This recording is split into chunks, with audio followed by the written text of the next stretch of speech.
Pacotão gringo de reforços vindo aí? É sobre isso que a gente vai falar no vídeo de hoje. Bem-vindos a mais um vídeo aqui do canal Filho de Peixe e hoje mais uma edição do Giro de Notícias com as últimas notícias e informações publicadas nos últimos dias, nas últimas horas, envolvendo o nosso querido Santos Futebol Clube, para a gente falar de contratações, possíveis chegadas, negociações, para a gente projetar o que podemos esperar da sequência do Santos na temporada de 2023. Mas antes de falar das reportagens, de comentar, aquele ritual de sempre. Está chegando aqui pela primeira vez? Seja bem-vindo, se inscreva no canal e ative o sininho para receber as notificações assim que os vídeos forem publicados. Deixe um like para que o YouTube recomende o meu conteúdo para o maior número de pessoas.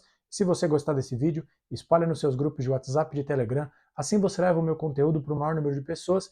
E vamos agora rumo aos 1.200 inscritos, próxima meta aqui do canal. Conto com o seu engajamento, com o seu compartilhamento para crescer cada vez mais. Conte para os amigos que tem um novo canal sobre o Santos surgindo aqui no YouTube, em que eu trago esse tipo de conteúdo com o maior carinho do mundo para todos vocês. Eu agradeço a todos que já se inscreveram aqui desde o início dessa caminhada.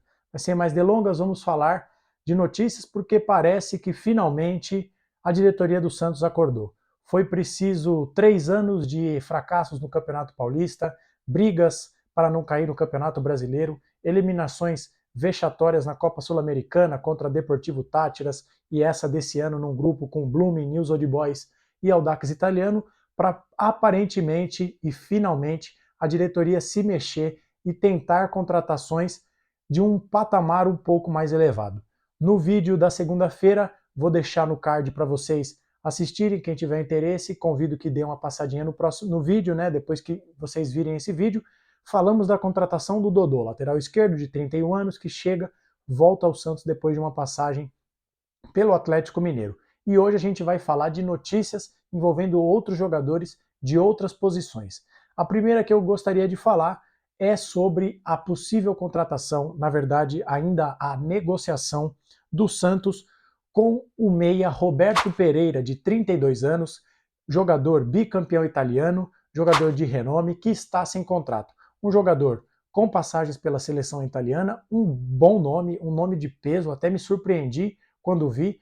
Jogador, como eu disse, que estava na Udinese, jogou na Juventus, jogou no Watford, na Premier League e que neste momento está sem contrato. Jogador que está livre no mercado, o Santos fez uma proposta para ele, segundo informações da Gazeta Esportiva, o interesse no jogador foi revelado de manhã pelo Lucas Mussetti do UOL e a Gazeta Esportiva disse que o Santos já fez uma proposta. Segundo informações do Lucas Mussetti, que eu estava olhando aqui, o primeiro contato do Santos com o staff do Roberto Pereira foi feito há 3 meses. Um número que me surpreendeu, mostra que mesmo aos trancos e barrancos já era um nome que estava no radar há algum tempo, tá? A negociação não é considerada fácil, mas o Santos, segundo as reportagens que foram publicadas, diz que se permite sonhar e está disposto a oferecer um grande salário, um salário alto para esse jogador. E aí eu acho que esse é o caminho. É um jogador, não sei quanto ele ganha, mas eu tenho certeza que é para mais de R$500 mil. Isso se não beirar a casa do R$1 milhão. Não sei quais são os termos da proposta, não sei quanto o Roberto Pereira teria que abrir mão para vir para o clube brasileiro e também estou curioso para saber qual foi o tipo de projeto que foi apresentado para esse jogador. Um jogador que, como eu disse, jogando há 3 temporadas na Udinese, jogou na Juventus de Turim, jogou no Watford na Premier League, como que o Santos nesse momento de crise, o que o Santos ofereceu para esse jogador, né? E aí, para você que não conhece o Roberto Pereira, eu admito, não faz tempo que eu não vejo ele jogar. Na passagem dele pela Juventus eu acompanhava com um pouco mais de frequência. Na Udinese, tenho que ser sincero, não vi jogar, mas eu procurei fazer um levantamento para a gente ter um comparativo do Roberto Pereira com os jogadores do Santos. Ele é um meia que joga dos dois lados do campo, joga centralizado. Na última temporada da Udinese, ele jogou um pouco mais aberto pela direita, mal comparando um posicionamento semelhante ao que a gente viu do Carlos Sanches, né, aquele jogador que joga do centro para a direita, e aí eu fiz uma comparação de números do Roberto Pereira, um possível reforço, com o Lucas Lima, que é o camisa 10, apesar de não jogar com a camisa 10, mas que exerce essa função de meia do time do Santos. E aí eu peguei as últimas 5 temporadas do Roberto Pereira, jogos pela Série A, né, Campeonato Italiano, pela Copa Itália, né, e pela Premier League. foram 123 jogos nos últimos 5 anos, com 18 gols e 20 assistências, ou seja, 38 participações para gols. Dividindo as 38 participações pelos 123 jogos, dá uma participação de 0,3 participação por jogo desde 2019, o que quer dizer que a cada 3 jogos ele se envolve em uma participação para gol. E aí eu comparei com o Lucas Lima. Juntei 124 jogos para deixar a base de dados, né, de comparação igual. 123 do Pereira, 124 do Lucas Lima. Lucas Lima, para minha contabilidade aqui, Brasileirão, Paulistão e Libertadores. Nesse período, 5 anos em que o Lucas Lima jogou pelo Santos, pelo Fortaleza e pelo Palmeiras, 124 jogos, 4 gols e 16 assistências, 20 participações em gols por jogo, o que dá 0,16, ou seja, a metade do que o Roberto Pereira entrega. Então, e são jogadores de mesma idade, tá? Roberto Pereira 32, Lucas Lima 33. Resumindo, para não ficar muito longo uma parte só sobre esse jogador, é um jogador que se o Santos tiver condição, acho que tem que ir até o limite, ver qual que é o nosso limite. É um jogador que muda o patamar do time do Santos. Jogador vencedor, jogador com trajetória na Europa, com passagem pela seleção argentina e que entrega muita coisa. Os números mostram, ele entrega o dobro nos últimos 5 anos em comparação ao Lucas Lima, que é tratado como a última bolachinha do pacote na Vila Belmiro. Então, tem que ir até o final por essa negociação, porque é um jogador que chega, você dá a camisa e fala, amigão, agora é contigo. Precisa se esforçar para trazer esse jogador. Outro jogador que o Santos está atrás é aí já um perfil diferente de contratação, também um meia, também gringo, sul-americano, Rodrigo Zalazar, de 23 anos, jogador que neste momento pertence ao Schalke 04. Um destaque aí, um novo jogador jovem do mercado sul-americano, que já teve interesse do Vasco, também, se eu não me engano, do São Paulo. Me lembro de ter visto algo nessa linha divulgado pelo André Hernan. O Santos, segundo o Diário do Peixe, fez uma proposta, e não só fez uma proposta, avançou pela contratação desse jogador e está esperando a resposta do Schalke 04 nos próximos dias. Não se tem, até o momento que eu gravo esse vídeo, na noite da segunda-feira, informações sobre valores que o Santos ofereceu ao Schalke 04, mas é um jogador jovem, mas também seria uma baita contratação. Diferentemente do Roberto Pereira, que é um jogador mais velho, esse é um jogador que inclusive tem potencial de revenda. 23 anos, o Bielsa agora na seleção uruguaia tem convocado esse jogador, então é um jogador que tem vitrine, que vai estar ali sendo convocado, em que o Santos pode eventualmente lá na frente ter lucro com esse jogador. Então também é um jogador que merece o investimento, porque é jovem e parece bastante promissor. Na temporada 2021 e 22, pela Série B do Campeonato Alemão, a Bundesliga 2, o Schalke 04 foi campeão e o Zalazar foi um dos destaques daquele time. Em 30 jogos, 6 gols e 5 assistências. O Schalke sobe para a primeira divisão, para a Bundesliga, mas cai de novo, fica na penúltima colocação. O Salazar disputa 22 jogos, marca 1 gol e dá 6 assistências. Acho que é um jogador também que chegaria, por tudo que a gente tem aqui no time do Santos, chegaria com status de titular. E também acho que é um jogador que pode jogar, inclusive junto com o Roberto Pereira, no mundo ideal, em que o Santos consiga trazer os dois, o Pereira um pouco mais avançado, o Salazar jogando ali um pouco mais recuado, acho que dá para compor também. É outro jogador que vale o investimento, na minha opinião.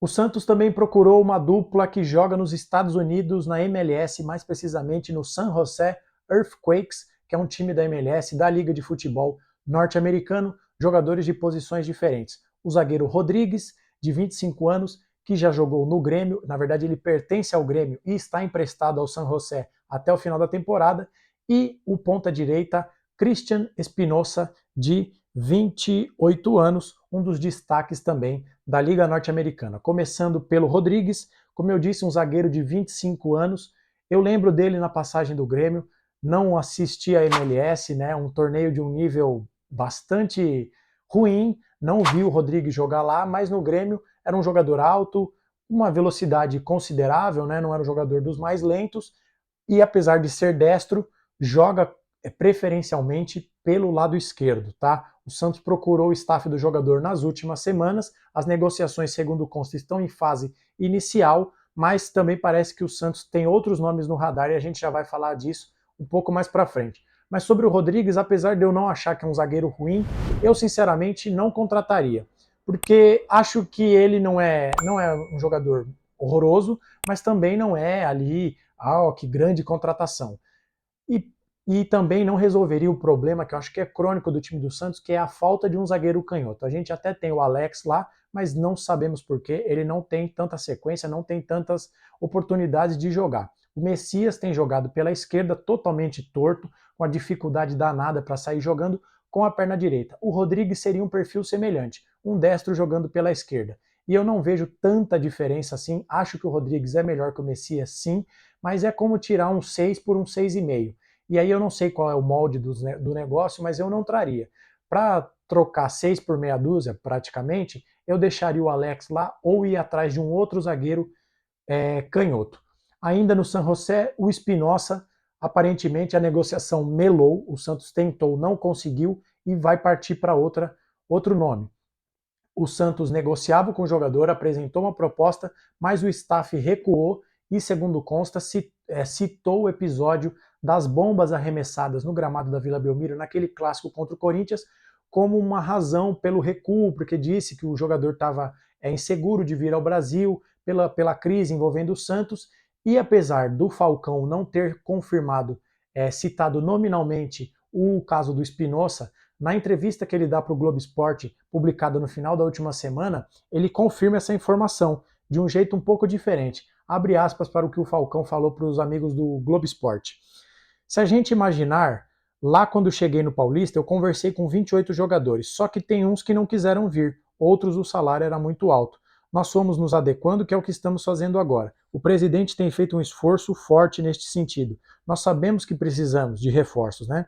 Mas de repente, por exemplo, tinha um jogador que estava tudo encaminhado e ele mudou de ideia e usou uma coisa, não sei se é real, de imagem do jogo, da bomba. Eles usam isso, mas eu digo que não é só no Santos. Você não pode mais jogar no Brasil porque tem um monte de time que acontece isso. A gente partiu para outro. Fecha aspas. Então, como o Falcão deixou bastante claro, apesar de não ter citado nominalmente o jogador, é uma negociação que subiu no telhado e aí a gente tem que aplaudir os supostos torcedores, né, os vândalos, que jogaram bomba no gramado e afastaram um jogador que é destaque na liga norte-americana, em que pese, claro, temos que fazer essa ressalva, do nível da Liga Americana, em 22 jogos nessa temporada, 10 gols e 4 assistências, 0,6 participação para gols por jogo, ou seja, um cara que a cada 2 jogos pelo menos participa de um gol. Então é um jogador que não quis vir para o Santos, para o time do Pelé, porque imbecis jogaram bomba dentro do campo. Então parabéns a todos os envolvidos. O Santos agora então procura outro jogador para essa posição que eu acho que é carente. O Santos precisa de um ponta direito que jogue com a perna direita para atacar a linha de fundo para ter profundidade. E para a gente fechar o vídeo, como eu disse que o Santos aparentemente tem vários nomes do setor defensivo no radar, o Globo Esporte publicou nos últimos dias também que a diretoria do Santos procurou o zagueiro Pablo, de 32 anos, que atualmente joga no Flamengo, mas teve uma passagem bastante vitoriosa pelo Corinthians, se eu não me engano, em 2017. Movimento interessante do Santos no mercado, porque o Pablo não completou os 7 jogos no Campeonato Brasileiro, é um jogador que está escanteado no Flamengo. Eu procurei aqui, a última partida que o Pablo entrou em campo com a camisa do Flamengo foi no dia 5 de abril, no Campeonato Brasileiro ainda não jogou, e é um zagueiro que chegaria pronto. Apesar de estar esse tempo todo sem jogar, acho que um jogador que, por tudo que já entregou, fez uma dupla bastante sólida com o Balbuena, perto dos jogadores que o Santos tem hoje, formaria uma boa dupla com o Joaquim. O Pablo é outro caso de zagueiro destro, mas que joga preferencialmente pela esquerda. Diferentemente do Rodrigues, eu acho que o Pablo valeria o investimento, apesar da idade ser um pouco mais avançada, porque é um zagueiro bom, apesar de, né, o passado, aquele título do Corinthians já ter sido há algum tempo, eu acho que é um zagueiro seguro que possivelmente poderia formar uma boa dupla com o Joaquim. Acontece que o Pablo recusou a procura do Santos e aí preferiu ficar no Flamengo, e cada um é movido pelo seu desafio, né? O Pablo está lá no Flamengo, não joga, o São Paulo não dá oportunidade para ele, mas ele está no bem bom, salário em dia, salário alto, ganha título lá mesmo sem entrar em campo. Às vezes ele não quis vir para o Santos ser titular num time da magnitude do Santos, prefere ficar lá no banco, né, vendo os amiguinhos jogarem. É escolha, cada um faz a sua, mas pelo menos mostra, e eu falei isso no vídeo da contratação do Dodô, que o Santos aparentemente agora está tendo uma visão um pouco mais ampla de mercado com alguns movimentos inteligentes. O Dodô não tinha feito 7 jogos no Campeonato Brasileiro, o Pablo também não, e se procurar, gente, tem mais, tá? Eu olhei o Igor Rabelo, que é um baita zagueiro que joga no Atlético Mineiro, também não fez 7 jogos. Um volante que o Santos poderia olhar, ver a situação, o volante Raul do Bragantino, que tem sofrido com algumas lesões de joelho, mas não custa perguntar, ver qual é a condição clínica do jogador. O Raul não tem 7 jogos. Se procurar, acha. Tem também, pode ver destaques da Série B, que aí não tem essa questão dos 7 jogos, poderiam jogar no Santos. Se procurar, acha. Mas esses movimentos, o Espinosa, o Pereira, o Zalazar, acho que são movimentos importantes. Mostram que mesmo pressionado, porque essa diretoria só age pressionado, mostra que o Santos finalmente, no apagar das luzes da gestão Rueda, tem procurado movimentos arrojados e diferentes no mercado de transferências. Vamos ver o que nos aguarda nos próximos dias. Hoje completamos uma semana de janela de transferências, ela fica aberta até o dia 2 de agosto, e o Santos precisa contratar mais 3 ou 4 jogadores, no mínimo, para que a gente tenha um time mais encorpado para a sequência do Campeonato Brasileiro. Quero saber o que você pensa, diga aqui nos comentários se você aprova esses nomes, se você está otimista para a sequência do Santos no Campeonato Brasileiro. Diga aqui o que você pensa, vai ser um prazer interagir com vocês e ler comentários. Se você está chegando aqui, né, pela primeira vez, seja bem-vindo. Se inscreva no canal e ative o sininho para receber as notificações assim que os vídeos forem publicados. Gostou desse vídeo? Deixa um like para que o YouTube recomende o meu conteúdo para o maior número de pessoas e espalhe esse vídeo nos seus grupos de WhatsApp e de Telegram. Assim você leva o meu conteúdo para o maior número de pessoas. Nos vemos no próximo vídeo. Um abraço a todos e até a próxima.